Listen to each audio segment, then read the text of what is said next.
మీదకి ఎంగిలి విస్తళ్ళు విసిరారు. వెంకటేశ్వర స్వామి వారి దర్శనం చేసుకుని వచ్చున్నటువంటి తరిగొండ వెంగమాంబ గారి మీదకి ఎంగిలి విస్తళ్ళు విసిరారు. విసిరితే ఆవిడ మీద పడ్డాయి. సమాధి భగ్నమైంది. ఆవిడ వెంటనే శపించారు, ఈనాటితో నీ వంశం సరి, మీరు నెత్తురు కక్కుకు మరణిస్తారన్నారు. ఉత్తర క్షణం ప్రధాన అర్చకుడితో సహా కుటుంబంలో ఉన్న వాళ్ళందరూ నెత్తురు కక్కుకున్నారు. కక్కుకుంటే ఒక్క కొడుకు మాత్రం పాక్కుంటూ వచ్చి వెంగమాంబ గారి పాదాల మీద పడ్డాడు. పడితే ఆనాడు ఆవిడ అభయం ఇచ్చారు, మీ వంశంలో ఒక్కడు మాత్రం బతుకుతూ ఉంటాడు ఇవాళ నుంచి. అందుకే ఇప్పటికీ తిరుమల దేవాలయంలో ప్రభుత్వం తరపున ఉన్నటువంటి ప్రధాన అర్చకుల కుటుంబంలో ఒక్కడు మాత్రమే బతుకుతూ ఉంటాడు. ఆనాడు తరిగొండ వెంగమాంబ గారి ఇచ్చినటువంటి శాపం ఇవాళకి కూడా తిరుమలలో అలాగే పరిపాలన చేస్తోంది. ఆవిడ రాను రాను ఆవిడ వెంకటాచల వైభవం అని పుస్తకం రాశారు. కొండ మీదకెళ్ళి ఆ పుస్తకం రాసి కాపీ తీసుకుని ఇంటికి వస్తే పెళ్లి కాని పిల్లలకి పెళ్లిళ్ళు అయ్యి. అందుకని ఆవిడ దర్శనానికి వెళ్లే వాళ్ళ సంఖ్య ఎక్కువైపోతే ఆవిడకి ఏకాంతం తగ్గిపోయి వెంకటేశ్వర స్వామి వారిని ప్రార్థన చేస్తే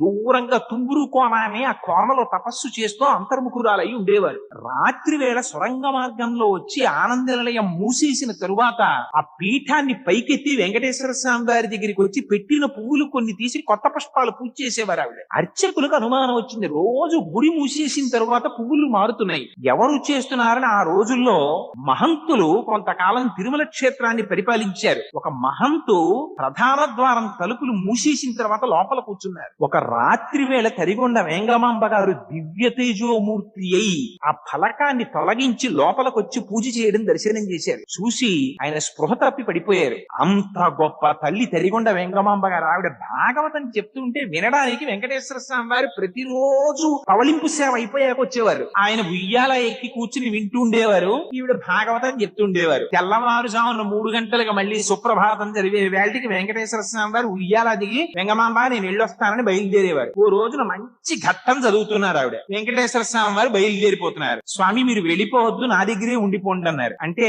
ఆయన అన్నారు, నీలాగే ఎందరో భక్తులు ఉన్నారు కదా వెంగమాంబ, వాళ్ళందరినీ కాపాడాలి కదా, బయలుదేరుతున్నానన్నారు. స్వామి మీరు అలా వెళ్ళిపోవడానికి వీల్లేదని చెప్పి ఆవిడ నిగ్రహిస్తున్న సమయంలో అక్కడ సుప్రభాతం వినపడింది. వెంకటేశ్వర స్వామి వారు హఠాత్తుగా ఉయ్యాలలోంచి లేచి అంతర్ధానం అయిపోదాం అనుకుంటున్న సమయంలో ఆయన పంచెని పట్టుకుంది ఆవిడ. పట్టుకుంటే ఆ పంచ పర్రున సగానికి చిరిగిపోయి వెంకటేశ్వర స్వామి అంతర్ధానం అయిపోయి శేషశైలంలోకి వెళ్ళిపోయారు.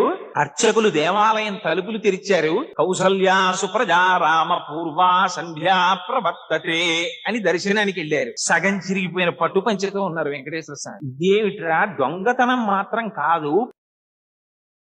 ఎవరో